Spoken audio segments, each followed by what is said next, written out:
Welcome back to Be Movie Dreamer.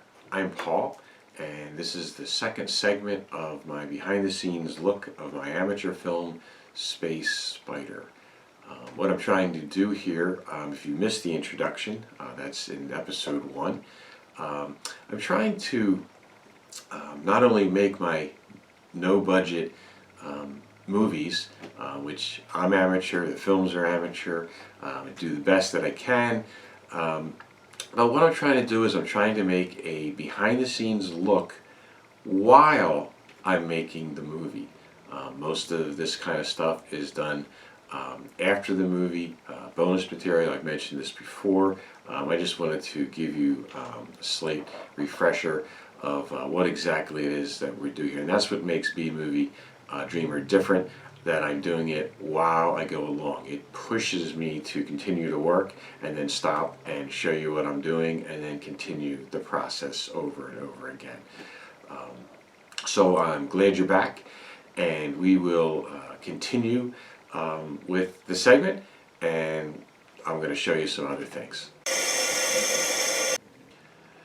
So the general steps that I take in making a movie is I take basically 7 steps, and let's see if I can remember them all. First, I come up with an idea, and then second, I have the script and slash story.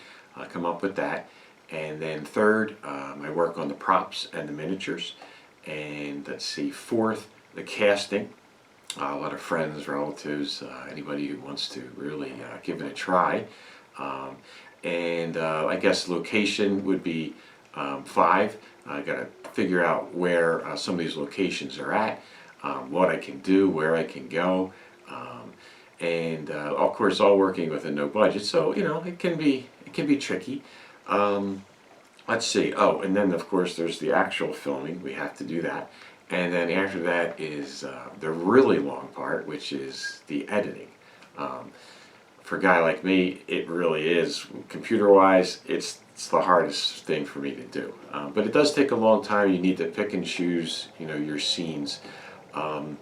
So what I'm going to do in these series of videos is I'm going to talk about all those steps a little bit each time, but not in any particular order. I'm going to jump all around, and that's mainly because I don't always just start. I get my idea, of course, first, but after that, I don't necessarily have to write a full script in order to start working on the movie. I might want to stop. I might feel one day I want to work on a prop, and so I do that, and it's just a nice process to jump all around. It just seems easier to do that. Okay, let's not forget this. One of the things to remember, what I'm hoping to try to get through to you and you can get out of this, is not only can I share these fun experiences with you, but also that perhaps you might be able to learn something from me, or we could even exchange ideas, past experiences, that kind of thing, different comments, and so a back and forth kind of process. Again, no matter if you're at my level, if you're past my level, if you're before my level, because my level's just average, it's just right there, okay? So what I want to talk about today is a couple things. We'll touch on the idea with the script and what goes into that, and I'll touch on just one of the prop ideas too. As far as the idea, I wanted to do a science fiction film. I love science fiction, and I thought, well, let's try that. And on my last 2 films, there was just a very small amount of blue screen work, not much at all. There wasn't anything though, like with spaceships, things like that. And I thought, I'd really like to learn how to do that. And like I said in the last video, you can Google blue screen, and I can go over it a little later at another time on what I do, and I can show you pictures of my setup. And you don't need a large studio to do all this. You have to remember, you want to make cool things, of course, usually when you're making a film, especially in the sci-fi world. But it's true what they say. Story is everything, and it really is. We can make some really neat images, but all they would be is a series of neat images. So we need to kind of put a story to that, throw in the looks, because that's what a movie is. It's very visual, and hopefully it all comes together. Now, I say that I'm working on no budget a lot. I just wanted to make this part of it clear. When I say no budget, obviously I can't do this completely $0. That just doesn't happen. Now, as you know, I'm not a filmmaker. I would love to have been one. I am one in the sense of that I'm doing it anyway in my spare time. But I do have things to pay for, electricity, your house, my wife, my children, things like that. Life in general, basically. And as we know, everything costs something. So when I say no budget, I'm reaching into my pocket to grab some money, some change. I'm gonna need supplies. I'm gonna need maybe some equipment here or there. You just try to get the stuff that's gonna work for you at the best price possible. So just, again, no budget. I say no budget because compared to any other kind of film, Hollywood, even the independent movies that you hear about, they're using a lot of money. So this is strictly something that generally you can do, especially with household items. You'd be surprised what you can do with that. So when I come up with the idea and I start to write the script, I usually start with an outline. So I take the outline, and in this case, since it's there's some sci-fi in, not all of it is as far as effects go, but there's going to be effects in it. So after I was done the outline of the script, I wrote a little bit of the script, but then I stopped because I like to jump around. I like to do things different, whatever strikes me, and so I looked at the outline and I thought, okay, well, I need this, this, and this as far as special effects go, as far as blue screen work goes, as far as props go. So I began to organize it. So I wrote down everything that I needed that was going to hit on blue screen, and everything that I needed to be a prop, and then everything I needed to where it was going to be a location. What could I do best? And since I'm working on this by myself, I can't just write anything I want, like the sky's the limit, because the sky isn't the limit for me.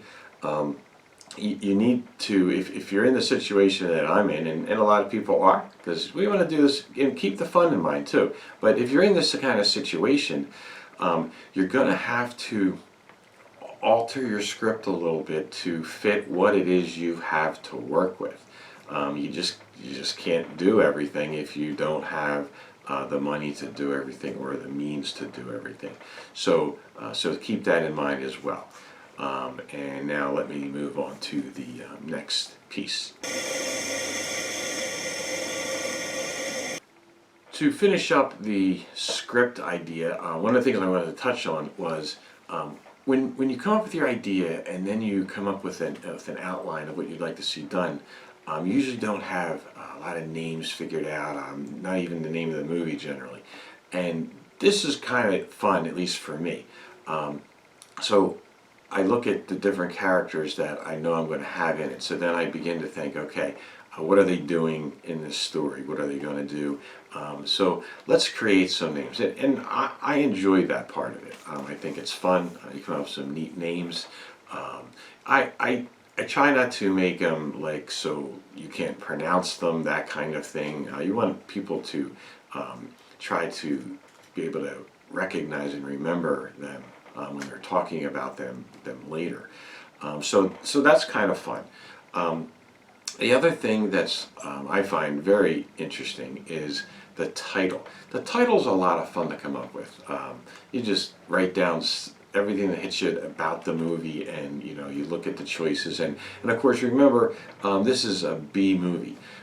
And B movie is just, I explained that in my intro a little bit. It's a little different. I think it's a little more fun. Not that other films can't be fun, but there's just a certain amateur side to the B movie, and a lot of times you can pick the right title. That when you hear that title, if you're very familiar with B movies, you can say, "Wow, that's a great B movie title." So you need to look at things positively. Not that you know, we don't have some money, so we'll just have to try our best to make some kind of crappy film. No, not at all. You're gonna make the best B movie film you can, and that part of those parts, naming the characters and making the title of the movie is also a lot of fun.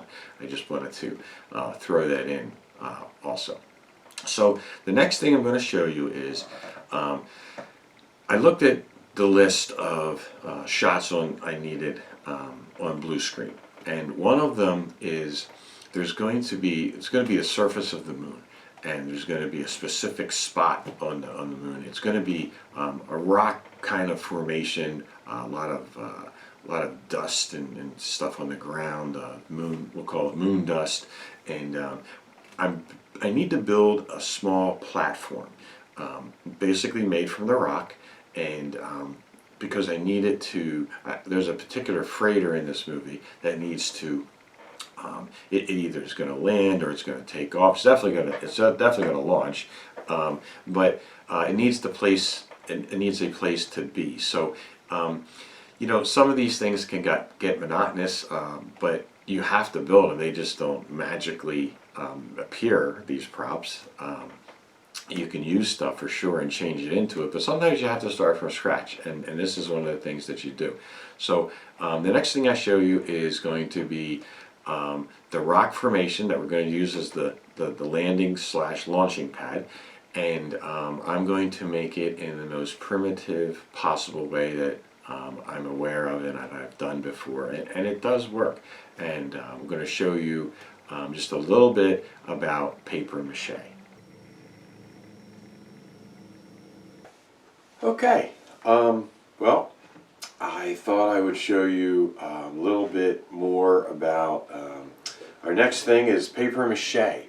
Now, I know paper mache has been around a long time. You think it'd be really familiar, but I noticed talking to some, for instance, one of my children who's about 28 years old, and some other people a little younger than that, you know, they know what paper mache is, they heard of it, but they never really dealt with it.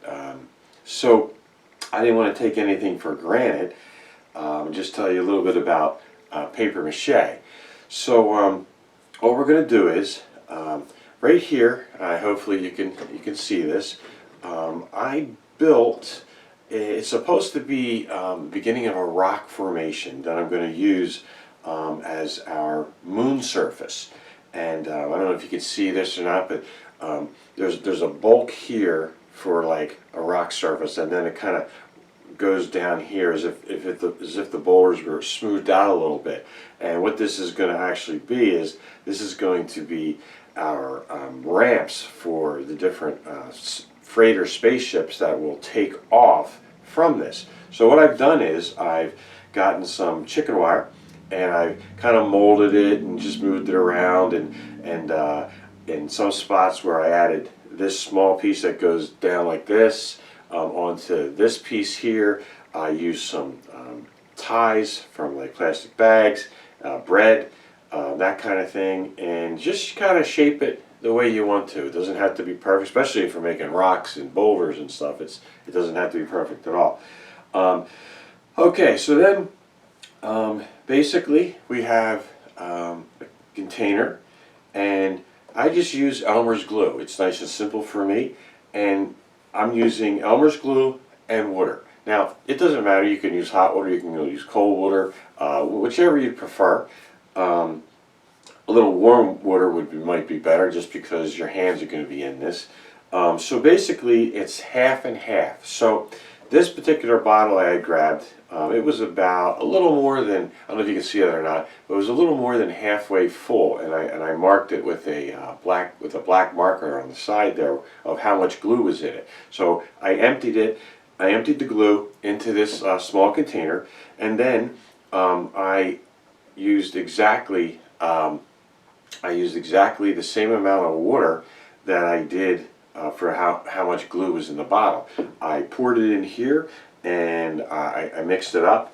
In fact, I'll give it just a little bit more mix. You can mix it with anything. I'm using the end of a brush. So you're just going to stir that around a little bit to get it a little soluble there. And you want to make sure you have plenty of napkins. And I always like to use gloves. You know, getting your hands all glued up is never always fun. I mean, it can be fun, but not in this case. I prefer not to. And of course, I have a lot of hair, and you don't want to get all that glued up either. At least I don't. So we get ready for this, and so basically, I have taken newspapers. I know newspapers. There's not plenty of them around anymore, but you can still get them. And you want to get some newspapers, and you just want to cut them up into little long thin strips. So we have a lot of that, and that's what we're going to use. Now what we're going to do is we're going to dip the newspaper strip into the glue and the water, and we're going to make sure that we cover the whole thing. Okay, we'll just put that in there, and then I'm going to hold the end, and I'm just going to squeegee the excess glue and water that's on this. Just squeegee it down like that, and then I'm simply going to just place it on top of the chicken wire, and I'll just try to push it down a little bit, and hopefully it'll grab there. It'll just lay on there. It's not a big deal. You don't have to be perfect with it. And we'll just continue to grab some more paper strips, and we'll put them into the glue and water, and we'll just kind of do this over and over again. Yeah, it's a little monotonous, but it takes some work. That one broke. But you know, it's just all part of it. And there's many other ways you could make these, perhaps, but paper mache is cheap, and it fits my no budget scenario, and we'll just keep laying it on like this. Now, I don't know if you can tell or not, but on this table underneath this chicken wire is I have plastic bags taped down to it, because you want to put something you know, on your table, whether it's more newspaper just to collect all this mess, because you're going to make a mess. And so basically that's really it, and you just keep putting layer after layer on this, and it'll take you know, basically a day, 24 hours, maybe a little more, depends on how much glue and liquid is on it, and it should turn out pretty good. You may even have to put another layer on later on, or even in certain spots, but you know, we'll just have to wait and see how it goes. So I'm just gonna keep doing this for a while. I won't show this. I'll cut the camera off, and while I move to the next thing. Okay, so that's just a little bit about paper mache, and we'll move on to the next piece. Okay, well, that about wraps up the second episode of B-Movie Dreamer. As you can see, I've already done a few things, and let me explain this. When it's kind of like a cooking show. If you've ever seen a cooking show, they show you exactly how they're doing it and all that, but they don't like sit there and take the time to show you everything. They don't have that much time, so they already have, like, they tell you to bake it in the oven for this amount of time, and then they, magically 10 minutes later pull out this thing that's all done and that took like an hour to bake. So keep in mind, so when I decided to try this idea to make a movie channel about my behind the scenes of amateur films, I had to have already started, so I have something to show you. Keep that in mind. And in the meantime, between this episode and the next one, I of course will be working even more. But what I wanted to leave you with is, in my next video, I will try to convey my thoughts and ideas through the interview style. And what I'm going to do is, I thought it would be a little fun. In this movie, there's a small part in the film that involves a robot head. And the robot head is part of like the dash or the console in one of the spaceships. So what I'm going to do is, I'm going to show you what the head looks like so far, and I'm going to have the robot head interview me with questions, some questions that I had that I wrote down, or some questions that people have asked me about, and I'm going to try to just have some fun that way, back and forth with the robot head. So as I'm signing off here, I will show you a really quick picture of my robot head so far. So I hope you had a good time, and I hope to see you next time. So I'm going to say thank you and goodbye, and enjoy the robot head, and I'll see you next time. Thanks. Bye.